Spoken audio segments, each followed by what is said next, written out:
ஒரு தடவை நாரதர் ஒரு தெரு வழியாக போய்கிட்டு இருந்தார். வழியில் ஒருத்தர் வேத சாஸ்திரம்லாம் படிச்சுக்கிட்டு உட்காந்துருந்தார். அவர் நாரதரை பார்த்து எங்கே போயிட்டு இருக்கிறீங்கன்னு கேட்டார். கடவுளை பார்த்துட்டு வரலாம்னு போயிட்டு இருக்கிறேன் அப்படின்னார் நாரதர். அப்படின்னா அவர்கிட்ட எனக்கு எப்போ முக்தி கிடைக்கும்னு கேட்டுட்டு வாங்களேன் அப்படின்னார் இவர். சரி கேட்டு வரேன் அப்படின்னு சொல்லிவிட்டு நாரதர் நடந்தார். கொஞ்சம் தூரத்தில் ஒரு மரத்தடியில் ஒரு தொழிலாளி செருப்பு தைச்சிக்கிட்டு உட்காந்துருந்தார். அந்த ஆளும் அதே மாதிரி கேட்டுக்கிட்டார். எனக்கு எப்போ முக்தி கிடைக்கும்னு கடவுள்கிட்ட கேட்டுக்கிட்டு வாங்களேன்னார். அவர்கிட்டையும் சரின்னு சொல்லிவிட்டு நாரதர் நேராக வைகுண்டத்துக்கு வந்து சேர்ந்தார். கடவுளை பார்த்தார். இவங்க 2 பேரும் சொல்லி அனுப்பின விஷயத்தை பற்றி கேட்டார். அதுக்கு கடவுள் சொன்னார், அந்த செருப்பு தைக்கிற தொழிலாளி உடல் நீத்ததும் உடனே என்னை வந்து அடைவான். ஆனால் அந்த சாஸ்திரம் படித்த ஆள் இப்போதைக்கு என்கிட்ட வந்து சேரமாட்டான். அவன் இன்னமும் பல பிறவிகள் எடுத்து அங்கேயே இருக்க வேண்டியிருக்குது. எப்போ இங்கே வந்து சேருவான்னு எனக்கே தெரியாது அப்படின்னார். நாரதருக்கு இதோட ரகசியம் என்னங்கிறது புரியல. எனக்கு ஒன்றும் புரியலையேன்னாரான் கடவுள்கிட்ட. சீக்கிரம் புரிஞ்சுக்குவேன், நீ திரும்பி போகிறப்போ நான் இங்கே வைகுண்டத்தில் என்ன செஞ்சுக்கிட்டு இருக்கேன்னு கேட்டால் ஒரு ஊசியின் துவாரத்தில் ஒரு யானையை கோத்துக்கிட்டு இருக்கிறேன்னு அவங்கக்கிட்ட சொல்லு அப்படின்னார் கடவுள் சிரிச்சுக்கிட்டே. நாரதர் பூமிக்கு திரும்பினார். கடவுளை பார்த்தீங்களா, எப்படி இருக்கார் அப்படின்னு விசாரித்தார். வேத சாஸ்திரம் படித்தவர். ஓ பகவானா, அவர் யானையை ஊசியின் காதில் நுழைச்சிக்கிட்டு இருக்கிறார் பார்த்தேன்னார் நாரதர். ஊசி காதில் யானையா? அது எப்படி முடியும்? நீங்கள் சொல்கிறத நான் நம்ப மாட்டேன்னு விட்டார் அவர். சரி, இந்த ஆளுக்கு இறைவன் பேரில் நம்பிக்கை இல்லை அப்படிங்கிறத நாரதர் புரிஞ்சுக்கிட்டார். அடுத்தபடியாக அந்த தொழிலாளி இருந்த இடத்துக்கு போனார். இறைவனை பார்த்தீங்களான்னு கேட்டார் அவர். பார்த்தேன், ஒரு ஊசி துவாரத்தில் யானையை கோத்துக்கிட்டு இருந்தார் அப்படின்னு சொல்லிவிட்டு நாரதர் அந்த ஆள் முகத்தை கவனித்தார். அந்த தொழிலாளி இதை கேட்டுட்டு கொஞ்சம் கூட ஆச்சரியப்படலை. அவரால் முடியாத காரியம் கூட உண்டானார். என்ன இப்படி சொல்கிற, ஊசியின் துவாரத்தில் யானையை கோக்க முடியும்னு நீ நம்புறியா அப்படின்னு கேட்டார் நாரதர். நிச்சயமாக நம்புகிறேன்னார் அவர். அது எப்படி அப்படின்னு கேட்டார் இவர். இதை பாருங்கள், நான் இந்த ஆலமரத்தடியில் தான் தினமும் உட்காந்துருக்கிறேன். தினமும் இந்த மரத்திலிருந்து எவ்வளவோ பழம் கீழே விழுது. இந்த பழத்தில் இருக்கிற ஒவ்வொரு விதையிலையும் உள்ள ஒரு ஆலமரம் இருக்குது. ஒரு சின்ன விதைக்குள்ள ஒரு பெரிய ஆலமரம் இருக்க முடியுங்கிறப்ப ஊசி துவாரத்தில் கடவுள் யானையை நுழைய வச்சாருங்கிறத ஒத்துக்கிறதுல என்ன கஷ்டம் இருக்குது அப்படின்னு ரொம்ப சர்வசாதாரணமாக பதில் சொன்னாராம் அந்த தொழிலாளி. நாரதர் யோசனை பண்ணார். இந்த தொழிலாளி வேத சாஸ்திரங்களையெல்லாம் படிக்கலைன்னா கூட அறிவுபூர்வமாக சிந்திச்சு இறைவனை நம்புகிறான். அதனால தான் கடவுள் இந்த ஆளுக்கு சீக்கிரம் முக்தி கிடைக்கும்னு சொன்னார் அப்படிங்கிறத புரிஞ்சுக்கிட்டாராம்.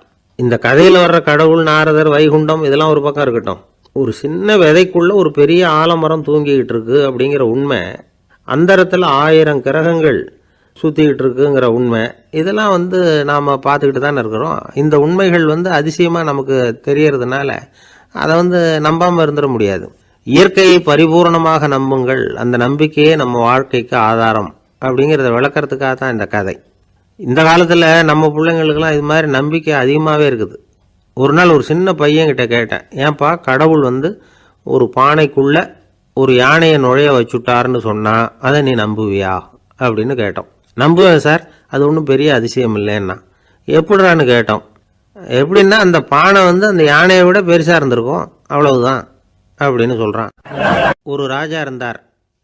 நாடு பூராவும் நிறைய மரங்களை நட்டு வளர்க்கணுங்கிறது அவரோட ஆசை. தானே அதுக்கு முன்மாதிரியாக இருக்கணும்னு நினச்சார். அரண்மனையை சுற்றி மரங்களை நட்டு வளர்த்தார். இதை பார்த்துட்டு ஜனங்களும் அவங்கவுங்க வீட்டை சுற்றி மரக்கன்றுகளை நட்டு வளர்த்தாங்க. கொஞ்ச காலத்தில் ஊர் பூரா பசுமையாக மாறிச்சு. எல்லாருக்கும் சந்தோஷமாக இருந்தது. இது ஒரு பக்கம் இருக்கட்டும். இப்போ நான் சொல்ல போகிற கதை வேறு. அதாவது அந்த ராஜா ஒரு நாள் தன்னுடைய அரண்மனையை சுற்றி இருக்கிற விதவிதமான மரங்களையெல்லாம் போய் பார்த்தார். எப்படி இருக்கிறீங்க அப்படின்னு ஒவ்வொரு மரத்துக்கிட்டையும் விசாரித்தாராம். எந்த மரமும் சந்தோஷமாக இருக்கிறதா தெரியல. அது அதுக்கும் மனசில் ஒரு குறை. முதல்ல ஆலமரத்துக்கிட்ட போனார். அது சொல்லிச்சு, மண்ணா, நான் நல்லா பெருசாக வளர்ந்துருக்கிறேன், அடர்த்தியாக இருக்கிறேன், கிளையெல்லாம் 4 பக்கமும் நல்லா படர்ந்து தான் இருக்குது. இருந்தாலும் எந்த பிரயோஜனமும் இருக்கிறதா தெரியல எனக்கு. என்னுடைய பழம்லாம் ரொம்ப சின்னதாக இருக்குது, என் கண்ணுக்கு சரியாக புறப்பட மாட்டேங்குது. நான் இருக்கிற சைஸுக்கு என்னுடைய கிளையில் இருக்கிற பழம்லாம் எவ்வளோ பெருசாக இருக்கணும், அது இத்தினூண்டு இருக்கிறது எனக்கு பெரிய அவமானமாக இருக்குது. இப்படி இங்கே நின்றுக்கிட்டு இருக்கிறதே ரொம்ப கூச்சமாக இருக்குது. ஒரு நல்ல புயல் வந்ததுன்னா பேசாமல் சாஞ்சு விடலாமான்னு பார்க்குறேன் அப்படின்னு புலம்புது ஆலமரம். சரி இருக்கட்டும்னு நினச்சிக்கிட்டு ராஜா அடுத்தபடியாக ஒரு அத்தி மரத்துக்கிட்ட போனார். அதுவும் புலம்ப ஆரம்பிச்சுட்டுது. நான் கூட பெரிய மரம் தான், இல்லை இலையெல்லாம் அழகாக தான் இருக்குது, பழம் அழகாக இருக்குது, இருந்தாலும் உள்ள விஷயம் இல்லையே. அத்தி பழத்தை புட்டு பார்த்தா அத்தனையும் சொத்தை அப்படின்னு பழமொழியே உண்டாயிட்டுதே. இப்படி ஒரு கெட்ட பேரோடு நான் இருக்கணுமா அப்படின்னு புலம்புது அது. சரி, இது இருக்கட்டும் அப்படின்னு சொல்லி அடுத்தபடியாக வேப்ப மரத்துக்கிட்ட போனார். அது தன்னுடைய வேதனையை வெளியிட்டது. எனக்கு எவ்வளவோ மருத்துவ குணங்கள்லாம் இருக்கிறதா சொல்லிக்கிறாங்க, இருந்தாலும் என்ன பிரயோஜனம்? என்னுடைய பழத்தை மனிதர்கள் யாரும் விரும்பி சாப்பிட்றது இல்லையே அப்படின்னுது. ராஜா அடுத்தாப்புல இருந்து ஒரு பனை மரத்துக்கிட்ட போனார். நான் நல்லா உயரமாக தான் வளர்ந்துருக்கிறேன், மற்ற மரங்கள்லாம் என்னை அண்ணாந்து தான் பார்க்கணும், இருந்தாலும் என்கிட்ட நிழலுக்காக யாரும் ஒதுங்கிறது இல்லையே அப்படின்னுது. என்ன இது, எல்லா மரமும் இப்படி திருப்தி இல்லாமல் இருந்துக்கிட்டு இருக்குதே அப்படின்னு நினச்சிக்கிட்டே ராஜா அடுத்தபடியாக அங்கே இருந்த ஒரு பைன் மரத்துக்கிட்ட போனார். அழகாக உயரமாக பசுமையாக தான் இருந்தது, ஆனால் பழமோ பூவோ கிடையாது. அதை நினச்சி அது வருத்தப்பட்டுக்கிட்டு இருக்குது. ஓக் மரம் அது ஒன்று நின்றுட்டு இருந்தது. அது என்ன சொல்லிச்சுன்னா, இலை உதிர் காலத்தில் என் மேலே இருக்கிற எல்லா இலைகளும் உதிர்ந்து போடுது, முடி கொட்டின மனிதர்கள் மாதிரி மொட்டையாக நான் நிற்க வேண்டியிருக்குது, என்ன வாழ்க்கை இது அப்படின்னு சொல்லி அழுத்துக்கிட்டது.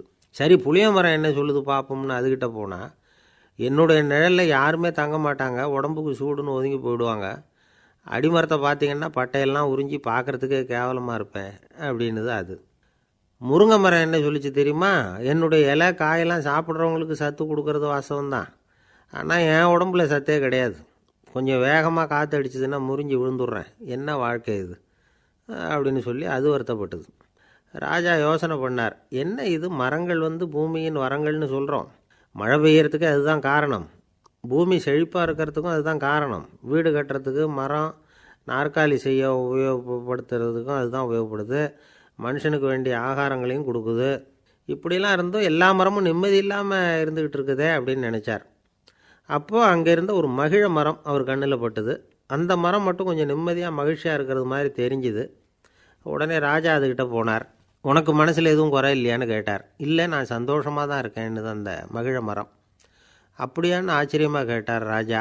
ஆமாம் அண்ணா, இந்த இடத்துல நீங்கள் ஒரு முருங்கை மரத்தையோ வேப்ப மரத்தையோ கூட நட்டிருக்கலாம், ஆனால் இந்த இடத்துல நடுறதுக்கு என்ன தேர்ந்தெடுத்துருக்குறீங்க, அதுவே எனக்கு பெருமை, அதுவே எனக்கு திருப்தி அப்படின்னு தான் மகிழ மரம். மகிழ மரம் சாதாரணமாக தான் இருக்கும், இளம் மஞ்சள் நிறத்தில் பூக்கள், அது காய்ந்தும் மனம் வீசும். மகிழ மரம் மாதிரி மன திருப்தியோடு வாழறதுக்கு நாம் கற்றுக்கணுமா. நாம் இந்த உலகத்தில் ஒரு நாயாவோ நரியாவோ கூட பிறந்திருக்கலாம், மனுஷனாக பிறந்திருக்கிறோம், அதுவே பெருமை தானே. இந்த நிறைவு தான் மகிழ்ச்சியின் ரகசியம். ஒரு பையன் அப்பா கிட்ட போய், அப்பா நீங்கள் இந்த உலகத்தில் ஒரு மனுஷனாக பிறந்தது என்னோட அதிர்ஷ்டம் நானா. ஏண்டா அப்படி சொல்கிறேன்னு இருக்கார் அப்பா. நீங்கள் ஒரு கரடியாக பிறந்திருந்தா இந்நேரம் நானும் ஒரு கரடி குட்டியாக தானே இருந்திருப்பேன் அப்படின்னு நானா பையன். ஒரு தீக்குச்சி தீப்பெட்டியை பார்த்து கேட்டுதான், நாம் 2 பேரும் தானே உரசிக்கிறோம், ஆனால் நான் மட்டும் தீ பிடிச்சி எரிஞ்சு போகிறேன், நீ அப்படியே இருக்கிறியே அப்படின்னு தான். அதுக்கு தீப்பெட்டி சொல்லியிருக்குது, உனக்கு தலையில் கணம் இருக்குது அதனால் அழிஞ்சு போகிற அப்படின்னு தான். எப்படி இருக்கு பாருங்கள் இந்த பதில். தலையில் கணம் உள்ளவங்க யாருமே சரியாக இருக்க முடியாது, எவ்வளவு பெரியவங்களாக இருந்தாலும் சரி, ரொம்ப கஷ்டம்தான் அது. கர்வம்ங்கிறது கூடவே கூடாது. இதை விளக்கிறதுக்கு மகான் ஒருத்தர் ஒரு சம்பவத்தை சொல்கிறார். அர்ஜுனன் தீர்த்த யாத்திரை பண்ணானா, அப்போது தென்னிந்தியாவுக்கு வந்திருக்கிறான். ராமேஸ்வரத்துக்கு போனப்போ அங்கே இலங்கைக்கு கல்லுலாம் அடுக்கி போடப்பட்டிருந்த பாலத்தை பார்த்தானா. ஒரு சின்ன குரங்கு அதுக்கு பக்கத்தில் விளையாடிக்கிட்டு இருந்திருக்கு. அதை பார்த்துட்டு அர்ஜுனன் சிரிச்சிருக்கான். ஏன் சிரிக்கிறேன்னு கேட்டிருக்கு அந்த குரங்கு. ராமன் மிகச்சிறந்த வில் வீரன், அப்படி இருக்கிறப்போ அவன் இலங்கைக்கு அம்புகளாலேயே ஒரு பாலம் கட்டியிருக்கலாம், அதை விட்டுட்டு போயும் உன்ன மாதிரி குரங்குகளை துணையாக வச்சுக்கிட்டு இப்படி ஒரு கருங்கல் பாலத்தை கட்டியிருக்கிறானே அப்படின்னு நானா. அம்புகளால் பாலம் கட்ட முடியுமா அப்படின்னு கேட்டுதான் குரங்கு. ஏன் முடியாது, என்னால் முடியுமேன்னு இருக்கான் அர்ஜுனன். அம்பால் பாலம் கட்டலாம், இருந்தாலும் என்ன மாதிரி குரங்குகள் ஏறி நடந்தா அது தாங்குமா, அதனால தான் ராமர் கருங்கல் பாலமே கட்டினார் அப்படின்றது குரங்கு சொல்லிச்சான். அப்படியே சொல்கிற, நான் வேணும்னா இப்போ அம்புகளாலேயே ஒரு பாலத்தை கட்டுறேன், நீ அது மேலே ஏறி நடந்து பார், பாலம் விழுந்துட்டுதுன்னா நான் தீ மூட்டி அதில் குதித்து உயிர் தியாகம் பண்ணி விட்றேன் அப்படின்னு நான் ரொம்ப கோபமாக. உடனே அந்த சின்ன குரங்கு பெரிய உருவம் எடுத்துட்டு தான் கையில் கதையோடு அர்ஜுனன் முன்னாடி நிற்கிறான் அனுமன். பார்த்தா, என்னுடைய தலைவர் ராமரையா இழிவாக பேசுகிற, நீ இப்போ பாலம் கட்டு, நான் என்னுடைய பலத்தை காட்டுறேன் அப்படின்னு அனுமன். அர்ஜுனன் தன்னுடைய காண்டிபத்தை எடுக்கிறான், சரமாரியா அம்புகளை விடுறான், அதெல்லாம் ஒன்றோட ஒன்று கோத்துக்கிட்டு அப்படியே பாலம் மாதிரி நிற்கிது. அர்ஜுனன் தலை நிமிர்ந்து நின்னான். அனுமன் உயர கிளம்பி அங்கேருந்து பாலத்தில் வந்து பொத்துன்னு இறங்கினான். பாலம் அப்படியே நொறுங்கி போச்சு தூள் தூளாக. என்ன அர்ஜுனா, இப்போ என்ன செய்ய போகிற அப்படின்னா ஏளனமா. அர்ஜுனன் தலையை தொங்க போட்டுக்கிட்டான். சொன்னபடி தீ மூட்டி அதில் குதிக்கிறதுக்காக 3 தடவை சுற்றி வந்தான். அப்போது கிருஷ்ணர் அங்கே வந்தார். என்ன அர்ஜுனா, என்ன நடக்குது, என்ன இது அப்படின்னு ஒன்றும் தெரியாத மாதிரி கேட்டார். அர்ஜுனன் வாயை திறக்கிறதுக்கு முன்னாடி அனுமன் வாயை திறந்தான், நடந்ததை சொன்னான். அர்ஜுனன் சவால் விட்டபடி உயிர் திறந்தே ஆகணும்னு அனுமன். கிருஷ்ணர் யோசனை பண்ணார். நல்லது, இந்த சவால் விட்டதுக்கும் நடந்ததுக்கும் யார் சாட்சி? பெரியவர் ஒருத்தரை சாட்சியாக வச்சுக்கிட்டல்லவா நீங்கள் இந்த போட்டியை நடத்தியிருக்கணும் அப்படின்னார். அதனால் என்ன, இப்போ மறுபடியும் அந்த போட்டியை நடத்திவிட்டா போச்சு, என்னால் அந்த அம்பு பாலத்தை நொறுக்க முடியாதா அப்படின்னு அனுமன். சரி, இப்போ மறுபடியும் அது நடக்கட்டும்னார் கிருஷ்ணர். அர்ஜுனன் அம்பு பாலம் அமைச்சான். அனுமன் ஏறி குதிச்சான்.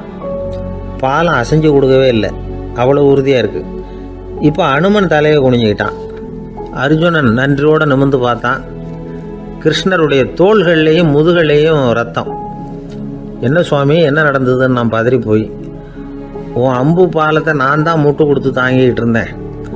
அனுமன் குதிச்சப்போ என் மேலே ஏற்பட்ட காயங்கள் இவை. பின்ன உன்னுடைய அம்பு பாலத்தினாலேயா பாலம் நின்றுதுன்னு நினைக்கிற அப்படின்னாராம்.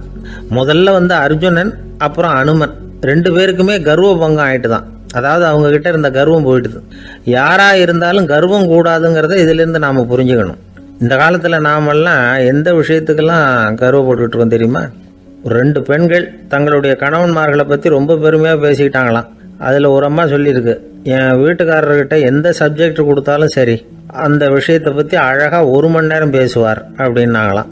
உடனே இன்னொரு அம்மா, அது என்ன பிரமாதம், என் வீட்டுக்காரருக்கு சப்ஜெக்டே தேவையில்லை, விஷயமே இல்லாமல் நாள் பூரா பேசிக்கிட்டு இருப்பார் அப்படின்னாங்களாம். விவசாயிகள் வந்து அவங்க விவசாயம் முன்னேறி இருக்கிற அளவுக்கு விவசாயிகளுடைய வாழ்க்கை தரம் முன்னேறலை. அந்த அளவுக்கு அவர்கள் வந்து நாட்டுக்காக உழைச்சிக்கிட்டு இருக்கிறாங்க. அந்த காலத்திலே அதை பற்றி ஒரு கதை சொல்கிறது உண்டு. ஒரு வயசான ஆள் நிலத்தில் ஏறு ஊதுகிட்டு இருந்தாராம். கிழிஞ்சு போன ஒரு சின்ன துண்டை தான் இடுப்பில் கட்டியிருந்தாராம். தலையில் ஒரு கந்தலை சுற்றி இருந்தார். உடம்பு பூரா சேரு, ரொம்ப ஏழை. ஏறு ஓட்டிகிட்டு இருக்கிறவர் வேறு எப்படி இருப்பார்? இருந்தாலும் அந்த ஆள் ரொம்ப ஜாலியாக பாட்டு பாடிக்கிட்டே ஏறு ஊதுகிட்டு இருந்தாராம்.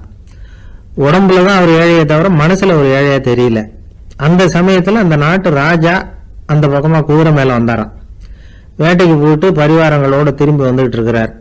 ரொம்ப செல்வ செழிப்பில் இருக்கிற ராஜா அவர் இந்த வயசான விவசாயியை பார்த்துருக்கார். இந்த ஆள் ரொம்பவும் ஏழைங்கிறது அவர் பார்த்தாவே பளிச்சுன்னு தெரியுது. கட்டிக்கிறதுக்கு நல்ல துணி இல்லை, உடம்போ இழைச்சி போயிருக்குது, வயிறு முதுகில் போய் ஒட்டிகிட்டு இருக்கு, கண்ணு குழு விழுந்து போயிருக்குது. ஆனாலும் முகத்தை பார்த்தா சந்தோஷமாக இருக்கிற மாதிரி இருக்கு. இவ்வளவு உற்சாகமாக பாடிக்கிட்டு இருக்கிறாரே அப்படின்னு ஆச்சரியமாக நினச்சி பார்த்தார் அந்த ராஜா. சரி, அவர்கிட்ட கொஞ்சம் பேச்சு கொடுத்து பார்க்கலாம் அப்படின்னு முடிவு பண்ணார். ஐயா பெரியவரே, இப்படி கொஞ்சம் வர முடியுமான்னாராம். பொழுது போகிறதுக்குள்ளே நான் இந்த வயல் பூரா உழவு ஓட்டி ஆகணும், அதனால் பேசுறதுக்கு நேரம் இல்லை அப்படின்னாராம் அந்த பெரியவர்.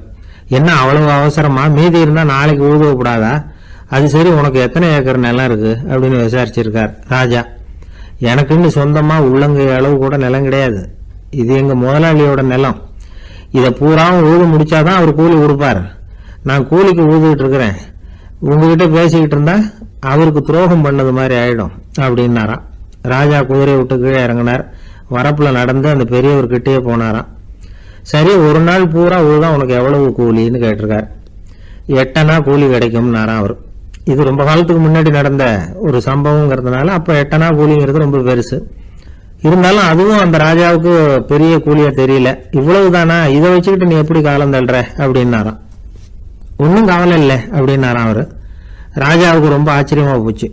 8 அணா கூலி வாங்குற இந்த ஆளு கவலை இல்லாமல் இருக்கிறார், ஏராளமான வசதியோடு இருக்கிறன்னா கவலை இல்லாமல் வாழ முடியலையே அப்படின்னு நினச்சி பார்த்துருக்கார். அது சரி, 8 அணாவில் எப்படி குடும்பம் நடத்துகிற அப்படின்னு கேட்டாராம். எனக்கு கிடைக்கிற 8 அணாவில் 2 அணா குடும்பத்துக்கு செலவழிக்கிறேன், 2 அணா பழைய கடனுக்கு கொடுக்குறேன், 2 அணா வந்து தர்மம் செய்கிறேன், 2 அணா வட்டிக்கு கொடுக்குறேன், ஒரு குறையும் இல்லைன்னாராம். ராஜாவுக்கு ஒன்றும் புரியல. எனக்கு ஒன்றும் புரியலேன்னு இருக்கார். ஐயா, எனக்கும் என் மனைவிக்கும் 2 அணா செலவாகுது. வயசான அம்மா அப்பா இருக்கிறாங்க, சின்ன வயசுல என்னை காப்பாத்தினவங்க அவங்க.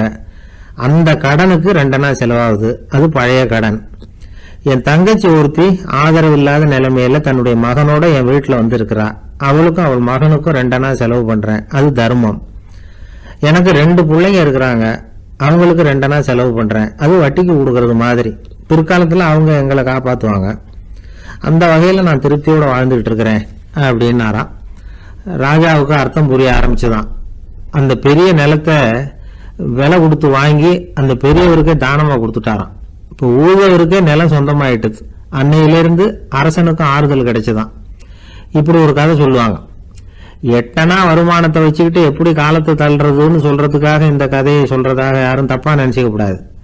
கிடைக்கிறத எப்படி பங்கு போடுறார், எப்படி திருப்தியா வாழறார் அப்படிங்கிறது தான் முக்கியம். அது மாதிரி இன்றைக்கு இந்த பொங்கல் திருநாள்ல உழவர்கள் மனசு மகிழ்ச்சியா இருந்ததுன்னா அது எல்லாரும் மகிழ்ச்சியா இருக்கிறது மாதிரி அர்த்தம்.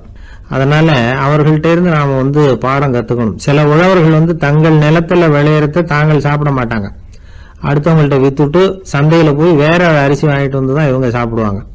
அப்படிப்பட்ட விவசாயிகள்லாம் இது உண்டு. பங்கிடுகிற பண்பை உழவர்கள்ட்ட இருந்து கற்றுக்கொள்ளுங்கள் அப்படிம்பாங்க.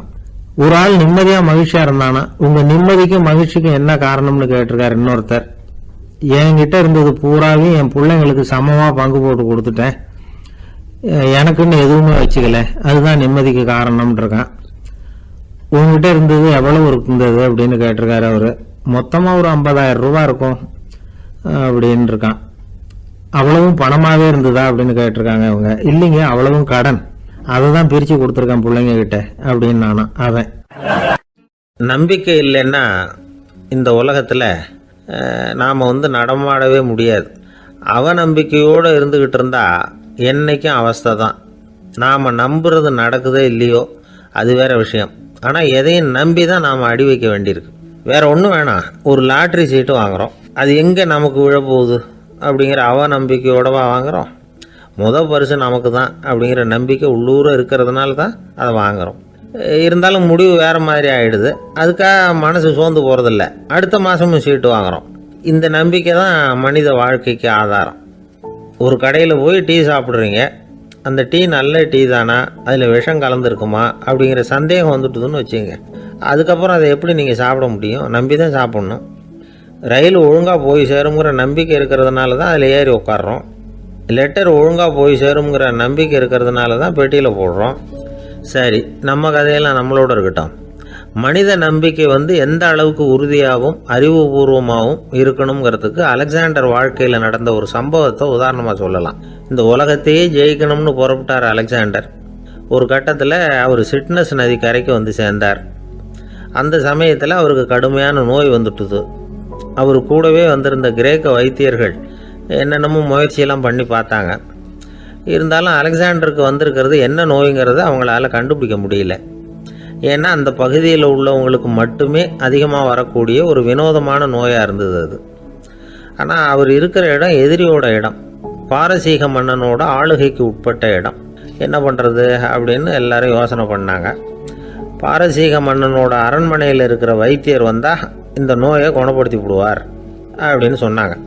இருந்தாலும் எதிரியோட நாட்டில் இருக்கிற வைத்தியரை கூப்பிட்டு எப்படி நம்பி வைத்தியம் பார்க்க சொல்கிறது அப்படின்னு சொல்லி எல்லாரும் தயங்கினாங்க. ஆனால் அலெக்சாண்டர் தயங்கலை. பரவாயில்ல, அழைச்சிட்டு வாங்கன்னு விட்டார். உடனே அவரை போய் அழைச்சிட்டு வந்துட்டாங்க. அவர் வந்தார். அலெக்சாண்டர் உடம்பை பரிசோதனை பண்ணி பார்த்தார். சரி, இதை குணப்படுத்தி விடலாம், பயப்பட வேண்டியதில்லை. ஆனால் இதுக்கு ஒரு மூலிகை ரசம் தயார் பண்ணி கொடுக்கணும். நான் போய் அதை தயார் பண்ணிவிட்டு 2 நாளில் திரும்பி வந்துடுறேன் அப்படின்னு சொல்லிவிட்டு போனார் அந்த வைத்தியர். அதே மாதிரி 2 நாளில் திரும்பி வந்தார் மூலிகை ரசத்தோட. இதுக்கு இடையில் அலெக்சாண்டரோட தளபதிகளில் ஒருத்தர் ரகசியமாக ஒரு எச்சரிக்கை கடிதம் கொடுத்து அனுப்பியிருக்கிறான். அதை வாங்கி என்ன விஷயம்னு பார்த்தார். இப்போ உங்ககிட்ட வந்திருக்கிற எதிரி நாட்டு வைத்தியரை நம்பாதீங்க, அவன் கொண்டுகிட்டு வந்திருக்கிற மூலிகை ரசத்தில் விஷம் கலந்துருக்குது அப்படின்னு அதில் எழுதியிருக்கு. அதை பார்த்தார் அலெக்சாண்டர். இருந்தாலும் கொஞ்சம் கூட அலட்டிக்கல. வைத்தியர் கொடுத்த மருந்தை வாங்கி கடகடன்னு குடிச்சுட்டு அதுக்கப்புறம் அந்த கடிதத்தில் இருந்த விஷயத்தை அந்த வைத்தியர்கிட்ட சொன்னார். வைத்தியர் தகைச்சு போயிட்டார். தன் மேலே அலெக்சாண்டர் வச்சிருக்கிற நம்பிக்கையை பார்த்து அவருக்கு ரொம்ப வியப்பு. வைத்தியர் உண்மையிலேயே நல்ல மருந்து தான் கொண்டுட்டு கொடுத்துருக்கிறார், அதில் விஷம்லாம் எதுவும் கலக்கலை. அதுக்கப்புறம் அலெக்சாண்டர் அந்த வைத்தியரை பார்த்து சொன்னாராம், நம்பிக்கைங்கிற அச்சாணியை ஆதாரமாக வச்சுக்கிட்டு தான் இந்த உலகம் சுற்றிக்கிட்டு இருக்குது. எனக்கு எதிரியாக இருந்தாலும் பாரசீக மன்னர் ரொம்ப ரொம்ப பெரியவர். அப்பேற்பட்ட மன்னருடைய அரண்மனை வைத்தியர் தொழில் நேர்மை இல்லாதவராக இருக்க முடியாது, இருக்க மாட்டார். அப்படி இருந்தால் அவரை அரண்மனை வைத்தியராக வச்சிருக்கவே மாட்டாங்க அப்படின்னு நம்பினேன். என்னுடைய நம்பிக்கை வீண் போகலை அப்படின்னாராம். இதுதான் மானுட நம்பிக்கைங்கிறது. இந்த காலத்துலேயும் இது மாதிரி இந்த மானுட நம்பிக்கையை ரொம்பவும் சாமர்த்தியமாக கையாளுகிற கெட்டிக்காரங்க சில பேர் இருக்கிறாங்க. இந்த காலத்து குரு, அவருக்கு ஒரு சிஷ்யன். குரு முன்னாடி அந்த சிஷ்யன் ரொம்ப பணிவாக நின்று, குருவே உங்கள் கையால் விஷத்தை கொடுத்தாலும் அதை வாங்கி மடமடன்னு குடிச்சிருவேன் அப்படின்னா. உன்னுடைய குரு பக்தியை மெச்சினேன் அப்படின்னார் குரு. அதுக்கு அந்த சிஷ்யன், அப்படி இல்லை குருவே, உங்ககிட்ட சிஷ்யனாக இருக்கிறத விட உங்கள் கையால் விஷத்தை வாங்கி குடிச்சு விடுறது ரொம்ப நல்லது, அதனால தான் அப்படி சொன்னேன் அப்படின்னா. ஒரு காடு, நல்ல மரம்லாம் செழிச்சு இருந்தது. அப்படிப்பட்ட காட்டில் ஒரு சாது இருந்தார். அவர் எப்படின்னா எப்பவும் ஒரு மரத்தடியில் உட்காந்துருப்பார். ஏன்னா அவருடைய இருப்பிடமே அதுதான். அவர் என்ன பண்ணுவார், 3 கல் வச்சுருந்தார். செங்கல் மாதிரி இருக்கும், ஆனால் அதை விட கொஞ்சம் பெருசாக இருக்கும். எதுக்கு அந்த 3 கல்லுன்னா அதுதான் அவருடைய படுக்கை. அதாவது தூங்குறப்ப ஒரு கல்லை தலைக்கு கீழே வச்சுக்குவார், இன்னொரு கல்லை இடுப்புக்கு கீழே வச்சுக்குவார், இன்னொரு கல்லை காலுக்கு கீழே வச்சுக்குவார். உடம்பை அப்படியே ஒரு தகட்டால் மூடிக்குவார், அப்படியே தூங்கி போடுவார். மழை பெய்யுதுன்னு வச்சுங்க, அவர் உடம்பு 3 கல் மேலே இருக்குதா, அதனால் தண்ணி அடியில் ஓடி போடும், உடம்பு நனையாது. மேலே தகடு இருக்கிறதுனால மழையும் உடம்புல படாது. அவர் தூக்கமும் கிடாது, நிம்மதியாக தூங்குவார். பகலில் அந்த 3 கல்லையும் ஒரு சேர ஒரு அடுப்பு மாதிரி வச்சு அது மேலே உட்காந்துக்குவார். அதனால் பாம்பு பூச்சி எதுவும் அவரை தொந்தரவு பண்ணுறதில்ல, அது பாட்டுக்கு நடந்து போயிடும். அவர் பாட்டுக்கு நிம்மதியாக இருப்பார். யாராவது எதையாவது கொண்டுகிட்டு கொடுத்தா அதை வாங்கி சாப்பிடுவார், அவ்வளவுதான். ஒரு நாள் அந்த நாட்டு அரசன் காட்டுக்கு வேட்டையாட வந்தான். அந்த வழியாக வந்தப்போ இந்த சாது படுத்துருக்கிறத பார்த்தான், பரிதாபப்பட்டான். ஐயோ பாவம், இவர் இப்படி இந்த கல் மேலே உடம்பை வச்சுக்கிட்டு தூங்குறாரு, என்ன பாடுபடுவார், இவரை நாம் அரண்மனைக்கு அழைச்சிட்டு போய் சுகமாக நிம்மதியாக இருக்கிறதுக்கு வழி செஞ்சு கொடுப்போம், அது ரொம்ப நல்லாயிருக்கும் அப்படின்னு நினச்சான். அப்படி நினச்சிக்கிட்டே அரண்மனைக்கு வந்துட்டான். அதுக்கப்புறம் ஒரு பல்லக்கையும் 2 சேவகர்களையும் காட்டுக்கு அனுப்பி அந்த சாதுவை மெதுவாக இங்கே அழைச்சிட்டு வந்துடுங்க அப்படின்னு சொல்லி அனுப்பி வச்சான். இவங்க போய் அவர்கிட்ட விவரத்தை சொன்னாங்க. எனக்கு என்னத்துக்கு அரண்மனை வாசம் அப்படின்னார். இருந்தாலும் மன்னர் உத்தரவு, நீங்கள் அவசியம் வரணும் அப்படின்னாங்க இவங்க. சரின்னு சொல்லிவிட்டு வேறு வழி இல்லாமல் புறப்பட்டார். புறப்படும் பொழுது என்ன பண்ணாருன்னா, மறக்காமல் அந்த 3 கல் ஒரு தகடு அதையும் எடுத்து பல்லக்கில் வச்சுக்கிட்டார். என்னத்துக்கு இதையெல்லாம் எடுத்து வைக்கிறாரு அப்படின்னு சொல்லி அவங்க யோசனை பண்ணாங்க. இருந்தாலும் அதை பற்றி ஒன்றும் கேட்கல. பேசாமல் அவரை அழைச்சிட்டு போய் அரண்மனையில் விட்டுட்டாங்க. அரசன் ஓடி வந்தான், வரவேற்றான், அறுசுவை உணவு படைத்தான். அவர் படுக்கிறதுக்கு தங்க கட்டில், பட்டு மெத்தை, இப்படி எல்லாம் ஏற்பாடு பண்ணி வச்சான். இங்கே படுத்து ஓய்வு எடுத்துங்க அப்படின்னு சொல்லிவிட்டு அவன் பாட்டு போயிட்டான். மறுநாள் காலையில் பார்க்குறான், சாது படுத்துருக்கிறார். எப்படி தெரியுமா, அந்த பட்டு மெத்தை மேலே 3 கல்லையும் வச்சு வழக்கம் போலவே அது மேலே படுத்துருக்கிறார். அதுக்கு மேலே தகடு. அரசன் பார்த்துட்டு அதிர்ச்சி ஆகிட்டான். என்ன சுவாமி இப்படி அப்படின்னா, சாது சொன்னார், எனக்கு தேவையும் இல்லை குறையும் இல்லை, எல்லா இடத்துலையும் எனக்கு ஒரே மகிழ்ச்சி தான் அப்படின்னார். மகிழ்ச்சிங்கிறது தங்க கட்டிலேயோ பட்டு மெத்தையிலேயோ இல்லை, அது மனசில் இருக்கிற ஒரு விஷயம். உண்மையான மகிழ்ச்சிக்கு வழி மனப்பக்குவம் அப்படிங்கிறது அந்த அரசனுக்கு புரிஞ்சுதான். இந்த காலத்தில் ஒரு சாமியார், அவரை தேடி ஒரு சீடன் வந்தான். என்னாச்சு தெரியுமா, சுவாமி எனக்கு நிம்மதி வேணும், அதுக்கு என்ன வழின்னு கேட்டான். சாமியார் நிமிர்ந்து பார்த்தார். அப்புறம் சொன்னார், நீ ஏகப்பட்ட பேர்கிட்ட கடன் வாங்கியிருக்கிற, அதையெல்லாம் திருப்பி கொடுத்தா தான் உனக்கு நிம்மதி கிடைக்கும்னார். இவனுக்கு ஆச்சரியம்.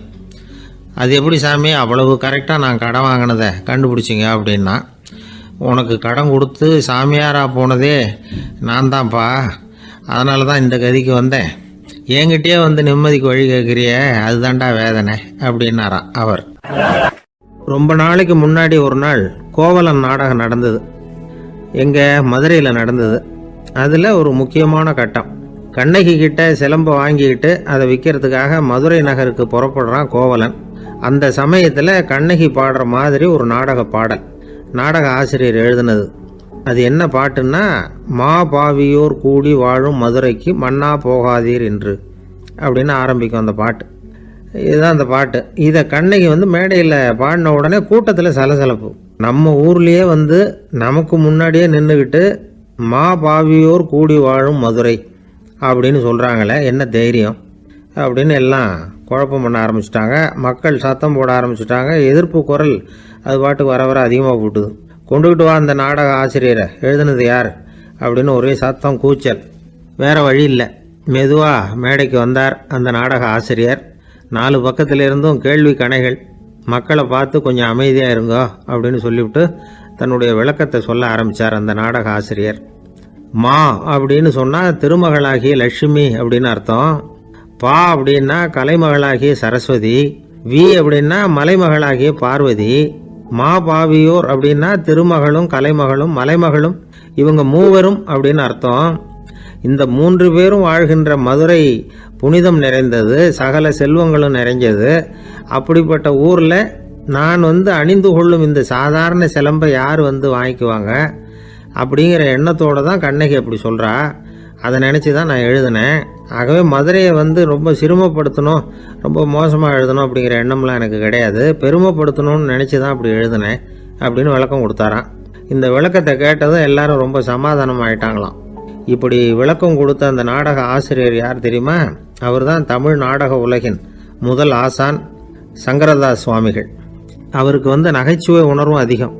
1920ஆம் ஆண்டு திருநெல்வேலியில் அவர் தங்கியிருக்கிறார் நாடகம் நடத்துறதுக்காக. அவர் தங்கியிருந்த வீட்டில் கொசு மூட்டை பூச்சி அதிகமாக இருந்திருக்கு. அவரால் தூங்கவே முடியல. அவர் அனுபவித்த தொல்லைகள் ஒரு பாட்டாக உருவாச்சு. வேடிக்கையாக ஒரு பாட்டு எழுதினாராம். மூட்டையும் கொசுவும் ஒரு வீட்டிலே மீட்டிங் போட்டால் முன்னே நிற்க யாரால் முடியும்? கொசு மோகன ராகம் போல சத்தம் போட்டு முன்னே நின்று செய்திடும் யுத்தம். இதை மறுநாள் நாடகத்தில் கோமாளி வேஷம் போட்ட ஒரு சிறுவனை விட்டு பாட வச்சிருக்காரு. எல்லாரும் சிரித்து ரசித்தாங்களாம். சங்கரதாஸ் சுவாமிகள் கல்யாணமே பண்ணிக்கல, துறவி மாதிரியே வாழ்ந்திருக்கார். தமிழ் நாடக கலைக்கு தன்னையே அர்ப்பணம் பண்ணிட்டவர் அவர். 1922 நவம்பர் மாதத்தில் ஒரு நாள் புதுச்சேரியில் அவர் வாழ்க்கை முடிஞ்சுது. அப்போ அவருக்கு வயசு 55. சங்கரதாஸ் சுவாமிகள் நாடக ஆசிரியர் மட்டும் இல்லை, மேடை நாடக இயக்குனர், தயாரிப்பாளர். அவரே ஒரு சிறந்த நடிகர். ஒரு தடவை சாவித்திரி நாடகத்தில் இவர் யமதர்மனா வேஷம் போட்டு நடிச்சிருக்கிறார். நாடகம் பார்த்துக்கிட்டு இருந்த கருவுற்ற ஒரு பெண்மணிக்கு பயத்தினால அங்கேயே குழந்தை பிறந்துட்டு தான். அந்த நிகழ்ச்சிக்கு அப்புறம் இவர் இந்த வேஷம் போடுறப்போலாம் ஜனங்களுக்கு முன்கூட்டியே எச்சரிக்கை கொடுக்க ஆரம்பிச்சிருவாராம். அதாவது அப்படி யாராவது பயப்படுறவங்க இருந்தால் கொஞ்சம் கண்ணை மூடிங்க அல்லது எழுந்திரிச்சு போடுங்கன்னு. நடிப்புன்னா அப்படிலாம் இருக்கணும். இந்த காலத்தில் நடிகர் ஒருத்தர் சொன்னார், சார் நான் இந்த நாடகத்தில் நடிக்கிறப்போ முகத்தில் நவரசங்களையும் காட்டி நடித்தேன், உணர்ச்சிகளை எல்லாம் நல்லா காட்டி நடித்தேன். அப்படி இருந்தும் ஜனங்கள் கல்லை எடுத்து மேடையில் வீசிவிட்டாங்க சார் அப்படின்னார். நாடகத்தில் உங்களுக்கு என்ன வேஷம் அப்படின்னு கேட்டாங்க. அது செத்து கிடக்கிற பணமாக நடித்தேன் சார் அப்படின்னார். ஒரு ஊரில் ஒரு இளைஞன் இருந்தான். ஒரு நாள் அவன் ஒரு குருவை தேடிக்கிட்டு புறப்பட்டான். ஊரை விட்டு வெளியில் போனான். போகிற வழியில் ஒரு காடு. அந்த காட்டில் ஒரு மரத்தடியில் ஒரு பெரியவர் உட்காந்துருக்கிறார். அமைதியாக மௌனமாக அவர் அமர்ந்திருக்கிறார். இந்த பெரியவரை விசாரிக்கலாம், குருவை தேடி கண்டுபிடிக்கிறதுக்கு இவர் ஏதாவது ஒரு வழி சொல்லி கொடுப்பார் அப்படின்னு நினச்சிக்கிட்டு அவரை நெருங்கினான். ஐயா, எனக்கு ஒரு குரு தேவை, எங்கே கிடைப்பார்? அவரை எப்படி அடையாளம் கண்டுபிடிக்கிறது? அதை பற்றி ஏதாவது விவரம் சொன்னீங்கன்னா நான் கண்டுபிடிச்சிக்குவேன் அப்படின்ட்டுருக்கான். பெரியவர் நிமிர்ந்து பார்த்தார். தம்பி, அது ரொம்ப சுலபம். அவர் வயசானவராக இருப்பார், என்னை விட சுமார் 30 வயசு அதிகமாக இருக்கும். அவர் ஒரு மரத்தடியில் தான் உட்காந்துருப்பார் அப்படின்ட்டுருக்கான். சரிங்க பெரியவரே, அது என்ன மாதிரியான மரம், எப்படி இருக்கும் அப்படின்னு கேட்டிருக்கான். பெரியவர் அந்த விவரங்களையும் சொல்லியிருக்கிறாரு. அது மட்டும் இல்லை, சந்திக்கிற நாள், நேரம், வினாடி முதற்கொண்டு எல்லா விவரங்களையும் துல்லியமாக சொன்னாராம். இவ்வளவு விவரங்களை இவரால் எப்படி சொல்ல முடியுது அப்படின்னு இவனுக்கு ஆச்சரியம். இருந்தாலும் அந்த பெரியவர் கடைசியாக ஒரு விவரம் சொன்னார். அது என்ன தெரியுமா? எப்படியும் நீ அவரை சந்திக்கிறதுக்கு ஒரு 30 வருஷம் ஆகும் அப்படின்னு சொல்லிவிட்டாராம். ரொம்ப நன்றிங்க பெரியவரே அப்படின்னு சொல்லிவிட்டு அந்த இளைஞன் புறப்பட்டுருக்கான். இப்போ அவனுக்கு குரு பற்றின விவரம் எல்லாம் கிடச்சிட்டுது, சந்திக்கிற நேரமும் தெரிஞ்சுட்டுது. ஆனால் 30 வருஷம் அவரை தேடி அலைய வேண்டியிருக்குமே. அவன் தேட ஆரம்பித்தான். காடு மலை எல்லாம் சுற்றி அலைஞ்சான். பல வருஷங்கள் தேடினான். அழுத்து போயிட்டான். கடைசியில் அவனுக்கும் வயசாகிட்டுது. கடைசியில் தன்னுடைய சொந்த ஊருக்கே திரும்பி போய்கிட்டு இருந்தான். அங்கே ஒரு மரத்தடியில் அவன் தேடிக்கிட்டு இருந்த குருநாதர் கிடைச்சார். யார் அவருன்னா, 30 வருஷத்துக்கு முன்னாடி வழி சொல்லி கொடுத்தாரில்ல அதே பெரியவர். அவருக்கு இப்போ 30 வயசு அதிகமாக இருந்தது. அதே மரம் அன்னைக்கு பெரியவர் சொன்ன அடையாளம் இப்போ பொருத்தமாக இருந்தது. இப்போ அந்த பெரியவர் சொன்னார், சரியாக வந்து சேர்ந்துட்டேன், வா, உனக்காக தான் நான் இவ்வளவு காலமும் காத்துக்கிட்டு இருந்தேன் அப்படின்னாராம். என்ன சொல்கிறீங்கன்னு இருக்கான். 30 வருஷத்துக்கு முன்னாடி என்கிட்ட வந்தியே, அப்போவே என் காலம் வந்து முடிஞ்சு போயிருந்தது. அப்போவே என்ன உனக்கு அடையாளம் தெரியல, அதனால் இவ்வளவு காலம் உனக்காக காத்துட்ருக்கும்படி ஆயிட்டுது அப்படின்னாராம். ஐயா, அப்போவே நீங்கள் சொல்லியிருக்கலாமே, இதுதான் 30 வருஷம் கழித்து நீ சந்திக்க போகிற இடம், நான் தான் உன்னுடைய குரு அப்படின்னு சொல்லியிருக்கலாமே அப்படின்ட்டுருக்கான். அந்த பெரியவர் சிரிச்சுக்கிட்டே இதுக்கு பதில் சொன்னாராம், நான் எவ்வளவோ விவரமாக தான் சொன்னேன், நீ சரியாக புரிஞ்சிக்கல. காரணம், அப்போது நீ போதுமான அளவுக்கு பக்குவம் பெற்றிருக்கவில்லை, அதனால் புரியும் சக்தி இல்லாமல் போயிட்டுதப்போ 30 ஆண்டு காலம் நீ அலைஞ்சி தெரிஞ்சிருக்கிற, அது காரணமாக இப்போ உனக்கு அந்த பக்குவம் வந்துட்டுது, அதனால தான் அடையாளம் காண முடிஞ்சுது, நானே உன்னுடைய குரு அப்படின்னாராம். இதிலேருந்து என்ன தெரியுதுன்னா, ஆன்மீகத்தில் மாணவனாக சேர்றதுக்கு கூட ஒரு பக்குவத்தன்மை தேவைப்படுது. ஒரு பெரிய ஞானி, அவர்கிட்ட சீடனாக இருக்க ஒருத்தன் வந்தான், எதிரில் நின்னான். ஞானி அவனை வெகு நேரம் உற்று பார்த்தார். அப்புறம் சொன்னார், சீடனாக இருக்கிறது ரொம்ப சிரமம்னார். நான் தயாராக இருக்கிறேன்னா. அது இன்னமும் சிரமமாச்சே, இங்கே வந்து குருவாக இருக்கிறது மட்டுமே சுலபம் அப்படின்னாராம். அப்படின்னா நான் குருவாகவே ஆயிடுறேன் அப்படின்னானா. இது போலவே இந்த காலத்தில் கதை ஒன்று உண்டு. ஒரு பள்ளிக்கூடத்தில் வகுப்பு ஆசிரியர் மாணவனை திட்டிக்கிட்டு இருந்தார். டேய், நீ 100க்கு 10 மார்க்கு தான் வாங்கிக்கிட்டு இருக்க, இவ்வளவு மோசமாக நீ படித்தா கடைசியில் மாடு மேய்க்கிறது கூட லாய்க்கு இல்லாதவனா ஆகிடுவேன்.